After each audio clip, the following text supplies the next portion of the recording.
2 of how to get the most money for your listings. I'm Whitney, this is Dawn, and this is Allison. We're ready to go. Yes. All right, guys. So one thing that we want to talk about today would be getting a pre-listing inspection.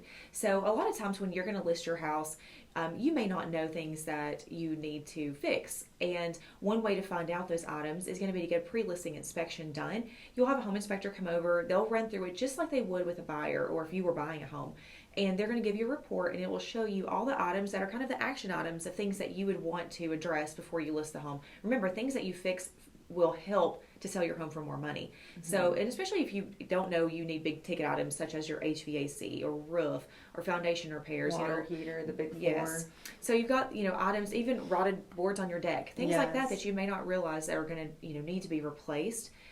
This is something that this will give you a time period that you can get that stuff fixed before you put it on the market, so you can get the most money. Right. Definitely. Yeah. Because home inspectors always seem to call out the same items. Like, yes. If you've got a dirty filter, please change that, because the home inspector will put it in the report. Yes. Filter needs to be changed. Almost every inspection I've had lately has had the anti-tip device on the stove. Yes, just, exactly. And it's just, the home inspector goes in there and he looks for everything negative in your home. He's not calling out what a nice windowsill you have. Exactly. They're getting paid to But if out. it's not sealed, he's going to call that out and use some caulk.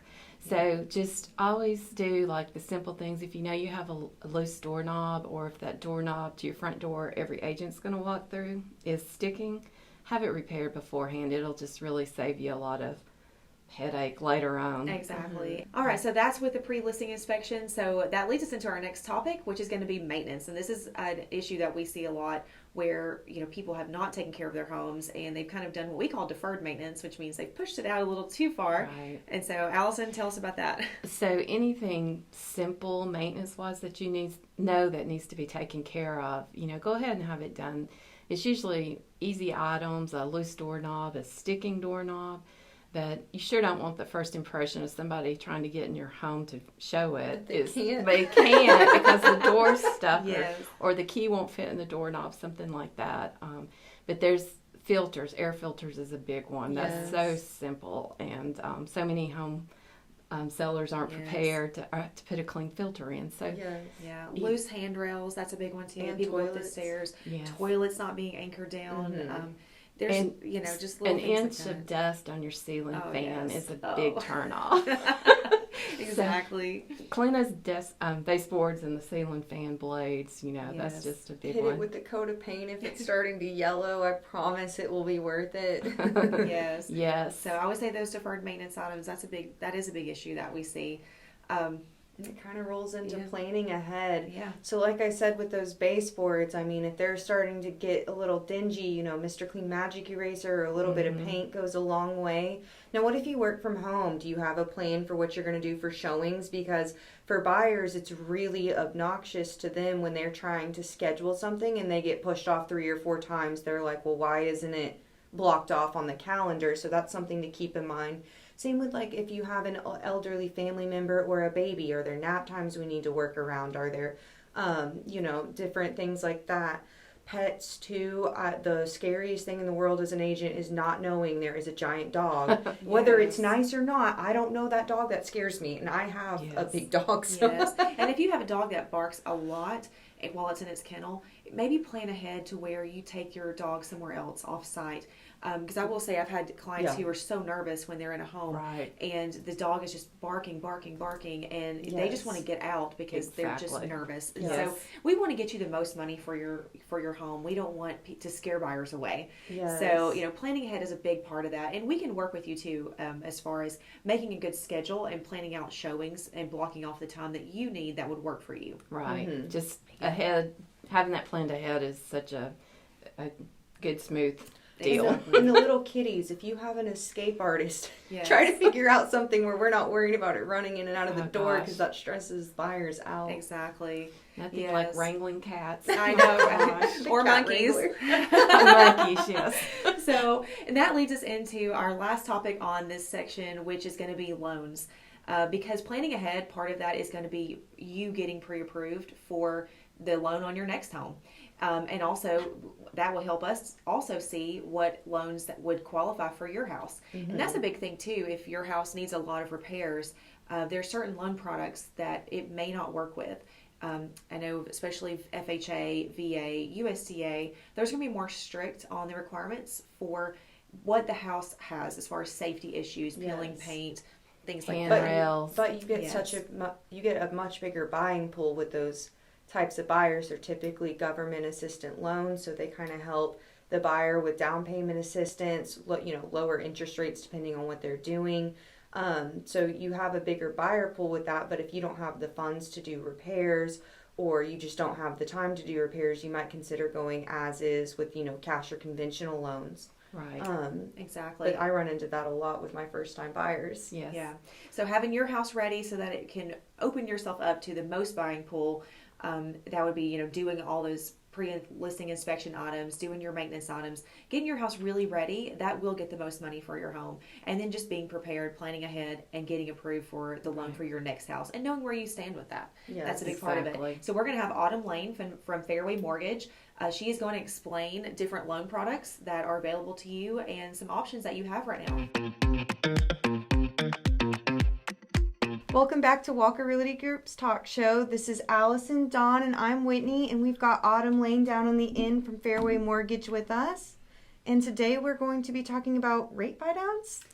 Yes, we're going to be talking about some options as a seller. Thanks for watching our video of the past 2 weeks on how to get the most money for your listing. Here's a promotion that you can do that will help you to get some buyer activity if things have been kind of sitting around for a little while.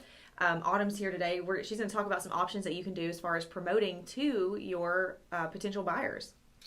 Thank you, guys. Yes. So I think the current market just calls for a lot of strategy and solutions around how can we best offer incentives to the buyer pool and best utilize our equity and try to sell our home. So Yes. In that spirit, I think a buy down is something that you can look at and talk to your agent about versus, say, reducing the price of a home. So a buy down works in that a seller offers a concession.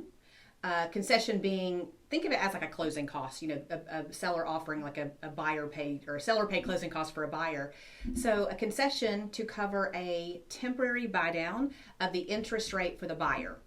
So instead of a price reduction of a few $1,000s, you might insert a temporary buy down incentive and concession. And that allows for attraction to your listing because you can advertise a 1%, a 2%, or a 3% reduction in rate, depending on how much you have to work with, what is best going to, suit your needs on a listing. And that is going to attract buyers to come in and want to take advantage of a reduced interest rate that you're offering on your home as a strategy. Now, those are temporary. They're temporary buy It's not downs. like a 30-year buy down or anything like that. Correct. It is a temporary buy down. It's not a permanent. It is a temporary, allowing the buyer to put that money that you're allocating to temporarily buy down their interest rate for the 1, 2, or 3 year period. Yeah. So one good thing about that is, people are always looking at the rate, and this is something that as a seller, we can kind of get past the, this kind of scary high rate situation right now and say, hey, we're going to offer a buy down on your rate. Let's say you do a buy down for 3 years. That gives that buyer a chance, if the rates do drop in the next 3 years, they can just refinance. Mm-hmm. Right. So really is an incentive to the buyer because they're allowed to hold on to that buy down, those buy down concessions.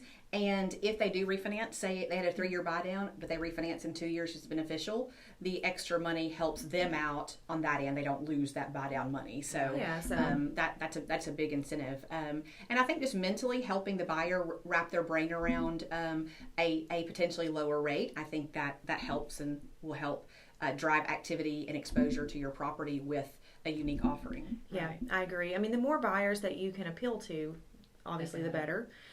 So, this is something that I think buyers are very cognizant about right now, is looking at the rates and looking at their payment. So this will actually help structure their payment to where it's a little bit less in that first 1, 2, or 3 year period, to give them a little bit more of a boost to determine how to kind of go forward with that, with a refinance. Right. So I would also say it is a solution, and I said this before, but it's a solution from lowering the price. Yeah. Price reduction has its own benefits, but I think if you tier maybe a strategy when you plug in a buy down just to see what activity and exposure that gives you before maybe you take the next step of reducing a price, that could have a bigger effect on the market than just one home. I think it's definitely something to consider. Yeah.